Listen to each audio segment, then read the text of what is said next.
Hey, this is Mike from the Run Testers, and this is our first run review of the Asics Novablast 3 TR.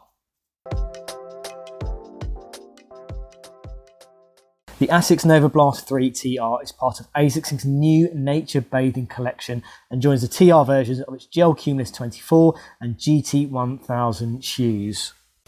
Price of the Novablast 3 TR is the same £135 in the UK and $140 in the US as the regular Novablast 3. Weight-wise, the Novablast 3 TR weighs in slightly heavier than the regular Novablast 3, coming in at 276 grams compared to 253 grams, and that's based on a US men's size 9. It maintains the same midsole height, coming in at 31mm at the heel and 23mm at the forefoot. It has the same 8mm drop and uses the same FF Blast Plus midsole material with that same increase in foam at the forefoot and the heel. The upper is made from the same engineered monofilament mesh with the key addition of an Asics light rubber outsole, which clearly has a more substantial amount of rubber but follows the same pattern and areas where that rubber lies on the Novablast 3. So fit for me was fine in my UK size 8. Now if you've run in the Novablast 3, then this is going to feel very, very familiar. Things like the upper, the way it feels with these laces and this kind of thinner tongue that you're now getting on the Novablast 3, all feels very similar in terms of what I've kind of experienced.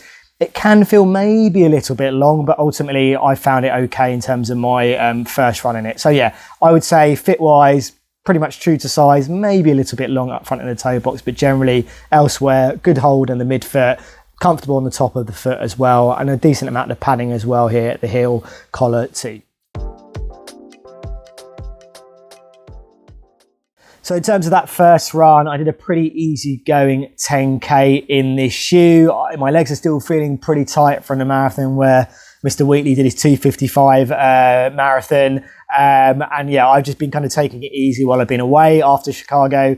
And this is kind of my first run back in the UK. So what I wanted to do with this shoe is obviously take it out a little bit kind of on some road, do some off-road on it as well, because, you know, it's really about the outsole and the change in the outsole in comparison to what you get on the Novablast 3. Now, I'll go into how it feels outside of the outsole stuff.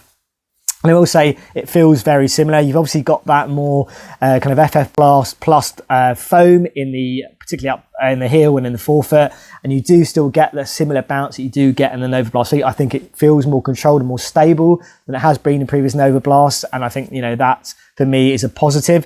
And I would say, yeah, it's felt very similar in terms of running out in this shoe in terms of that midsole kind of feel. The upper felt similar as well to me, held in the kind of same places too. It really is about the outsole here. So what is actually changed in the outsole? Well, ultimately there is more rubber here. You know, the outsole pattern and layout is very similar to the Novablast 3, but it's more raised, and the ultimate gain here, or aim here, is to, you know, offer something that's more durable and offers a bit more traction as well. Now, in terms of how that felt, now I didn't have a bad experience with the Novablast 3. I do think when I went, and we kind of mentioned this in our first run video and we'll get into in our full review, I did feel it slipped a little in places on kind of wetter conditions. It wasn't terrible, but definitely something that I noticed. So I feel like this is where that shoe might alleviate some of those issues or some of those concerns about the 3. And in terms of how that outsole felt, on the roads, I definitely felt that extra rubber on here compared to running in the Novablast 3. So that is something you do notice. It didn't massively change the experience of running the shoe, but it is, you know, I did feel that there was more rubber underneath and underfoot as well.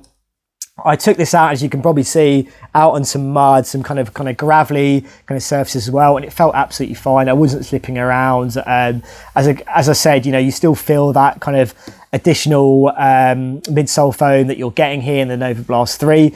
And in terms of outsole, it felt absolutely fine. Is it massively different from the Novablast 3?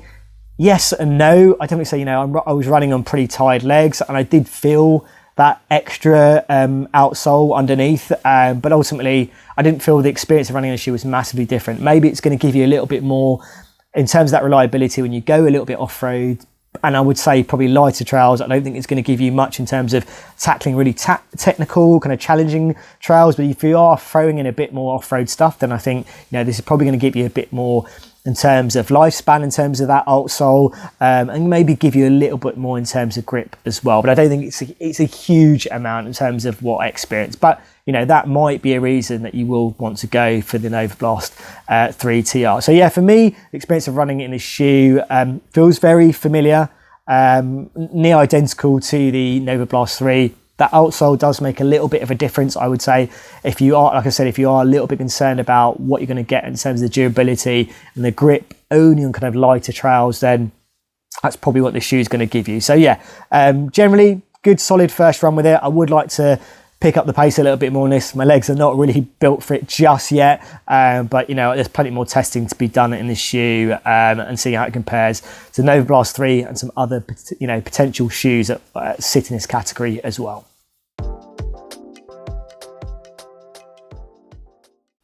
So initial thoughts on the Asics Novablast 3 TR, and what I will say is, you know, having run a lot in the Novablast 3 now, you know, the experience of running a shoe doesn't feel hugely different. And I think, you know, it's interesting that Asics has gone down this route of maybe potentially saying, you know, this could be a good road to trail shoe. Is it a road to trail shoe in the same way that things like the Nike Pegasus Trail, the Innovate Park Claw, the kind of On Cloud Vistas, those kind of strong kind of standout options? Perhaps not. I do think it's one where, you know, if you are going slightly off-road, you know, nothing too kind of taxing, then I think this will work nicely and it will give you a little bit more in terms of that grip, in terms of that traction. But I almost feel like it's Asics kind of dipping its toes in this space with this road shoe and creating something that's a bit more of a kind of a versatile shoe in terms of the surfaces that you can run in. I think if you didn't really have a major issue in terms of the traction and the grip that you got with the Novablast 3, then I don't think there's a massive reason to go for this, based on my kind of initial kind of thoughts and that first run.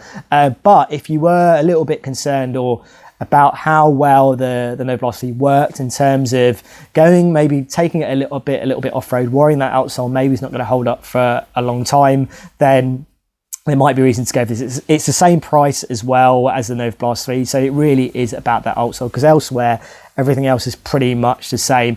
For me, I think the Novablast 3 would probably be enough shoe for me, in terms of what you're getting in the outsole and in terms of what you're getting an experience of running in this shoe.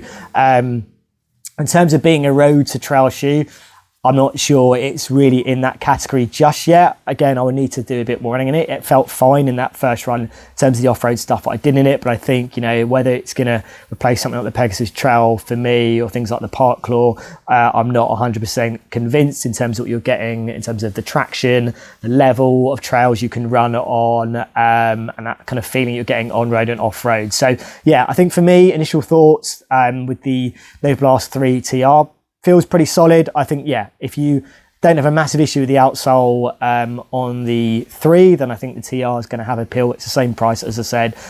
There's a little bit of the addition in terms of the weight you're getting, not something that I really noticed. Yeah, a good first run for me on the Novablast 3 TR. Not kind of a groundbreaking shoe, but nice that Asics is offering something that ultimately addresses one of the kind of minor gripes that I kind of had with the Novablast 3 in my testing, but not a major one, which, you know, I think it's not going to bother a lot of people. But yeah, if you wanted a Novablast 3 with a bigger, kind of more durable outsole, that's ultimately what you're going to get here from this shoe. So those are some very initial thoughts on the Asics Novablast 3 TR. Now, obviously plenty more running to do in the shoe, particularly on much fresher legs. If you've got any questions about this shoe, let us know in the comments. Thanks to Sport Shoes for providing us the sample for us to test in this video as well. As always, like, subscribe, hit that little bell to find out about our latest videos. And yeah, we'll see you for the next run tested video.